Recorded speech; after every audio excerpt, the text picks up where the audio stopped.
Bab 1416. Maka He Jiarong tidak akan bisa datang, itu sangat murah untuknya. Derek mengangguk, lalu ekspresinya berubah, senyum puas muncul di sudut mulutnya, dan dia menjadi lebih menghormati Woods, dan berkata sambil tersenyum, meskipun dia tidak tertangkap kali ini, tidak masalah, selama kita obat genetik tentara kita terus meningkat, dan fisik serta kemampuan tentara kita terus meningkat. Hanya masalah waktu sebelum kita menyingkirkannya. Iya. Woods juga membanting tinjunya ke kursi, dan berkata dengan niat membunuh di matanya, kami telah membiarkan anak ini sombong terlalu lama, itu terlalu lama. Bukankah demikian? Derek juga tidak marah, berpikir di mana itu, terlalu lama, He Jiarong ini selalu sombong. Tuan Woods, menurut Anda apakah saya harus membiarkan dua orang menatap mereka? Derek mengerutkan kening dan bertanya pada Woods. Kenapa kamu masih memelihara orang?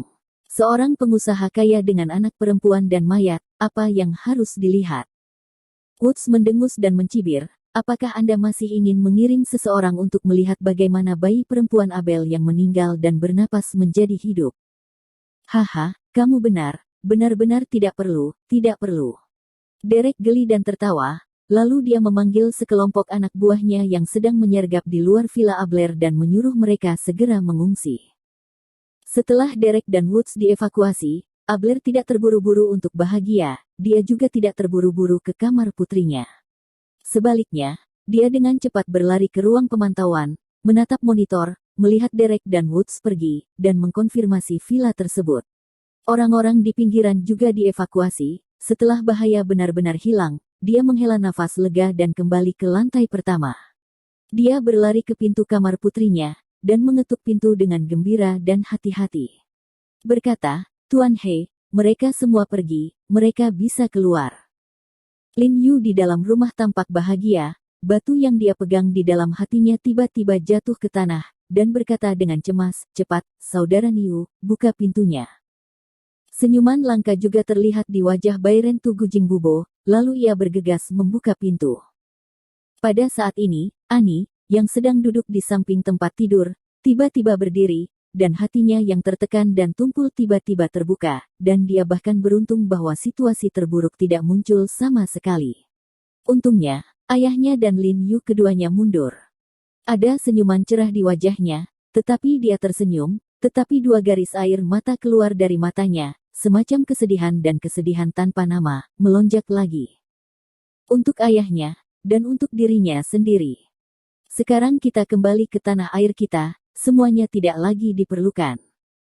Karena dia takut mempengaruhi suasana ceria semua orang di ruangan itu, dia segera memalingkan muka saat dia menangis. Tuan Abler, bagaimana Anda membiarkan mereka pergi? Lin Yu bertanya kepada Abler dengan heran, hanya mengandalkan pendengarannya. Dia tidak bisa menilai apa yang terjadi setelah itu di luar rumah.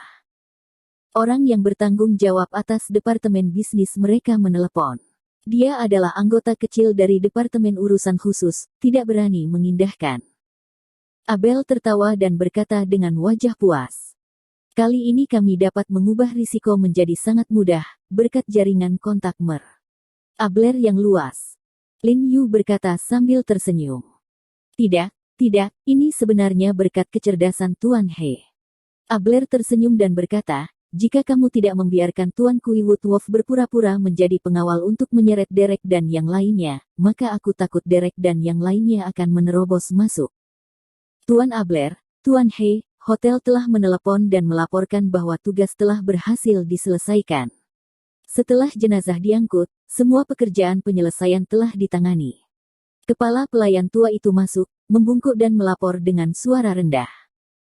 Abel mengangguk, senyuman di wajahnya segera menghilang, menghela nafas, dan berkata kepada Lin Yu, Tuan He, meskipun kami telah mengirim orang-orang dari departemen khusus, tetapi orang-orang ini dari luar negeri musuh masih merupakan bahaya tersembunyi yang besar. Mari kita selangkah demi selangkah. Lin Yu tersenyum pahit dan menggelengkan kepalanya, wajahnya penuh ketidakberdayaan. Ya, baru saja mengusir sekelompok harimau, tetapi sekelompok serigala lapar masih menyergap dalam kegelapan. Lin Yu memasukkan tangannya ke dalam sakunya dan dengan lembut meremas telepon yang diberikan oleh pria bertelinga itu, dia tidak bisa menahan perasaan sedikit cemas, tetapi juga sedikit bingung. Entah kenapa telepon pria tanpa telinga tidak berdering dari tadi malam sampai sekarang. Apakah Sang Wusheng sudah mengetahui apa yang terjadi tadi malam? Tahukah Anda bahwa pria dengan telinga hilang sudah mati?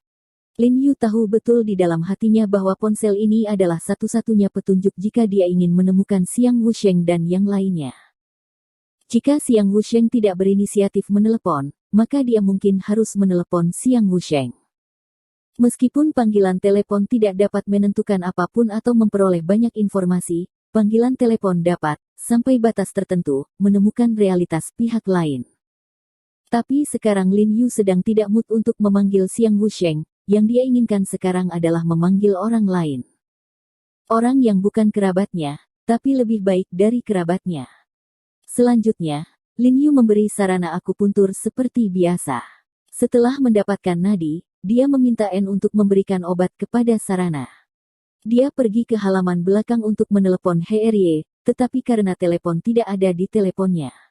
Setelah menyimpan nomor telepon He, dia memimpin panggilan Xiao Manru dan menanyakan nomor ponsel He. Xiao Manru di ujung telepon sangat senang ketika dia menerima panggilan Lin Yu.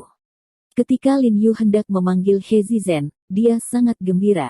Dia menjawab dengan gembira, bahkan dengan tangisan dan emosi yang samar dalam suaranya, dan berkata dengan cemas, Oke, tunggu sebentar, saya akan mengirimkannya kepada Anda, ya, Jiarong, Anda.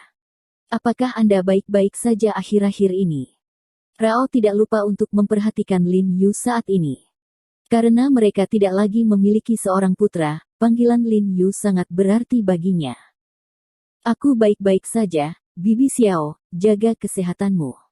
Lin Yu mendengarkan kata-kata kepedulian Xiao Manru dan menghangatkan hatinya, dan berkata dengan lembut, saya berada di negara asing sekarang, ketika saya kembali, saya akan datang menemuimu lagi. Hei, bagus. Xiao Manru berulang kali setuju, takut untuk menunda waktu Lin Yu, menutup telepon, dan kemudian mengirim panggilan telepon pribadi He Zizhen. Kulit Lin Yu menjadi gelap, dan dia buru-buru memutar telepon. Telepon berdering lagi, tetapi tidak ada yang menjawab. Dia segera memanggilnya lagi dan berdering sebentar.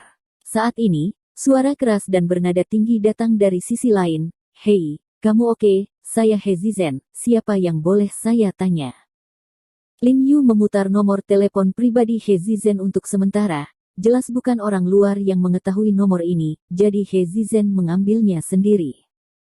Mendengarkan suara aneh dan akrab yang sudah lama tidak dia dengar, hati Lin Yu tiba-tiba menjadi panas, dan buru-buru berkata, Paman He, ini aku. Jiarong. Sebelum Lin Yu mendaftar, He Zizhen di ujung lain telepon segera mengidentifikasinya. Dia jelas sangat senang. Dia tertawa sangat gembira dan berkata dengan penuh semangat, bagaimana menurutmu tentang meneleponku? Kenapa? Ingin berbicara dengan Paman dia minum. Paman He, di mana kamu sekarang? Lin Yu mengabaikan salam itu dan bertanya langsung ke pertanyaan itu. Di mana saya bisa? Masih di sini di perbatasan. He Zizhen berkata dengan sepenuh hati. Kamu pergi dari sana sekarang, lebih cepat lebih baik. Wajah Lin Yu dingin, dan suaranya bergetar tanpa disadari karena ketegangan atau kegembiraan.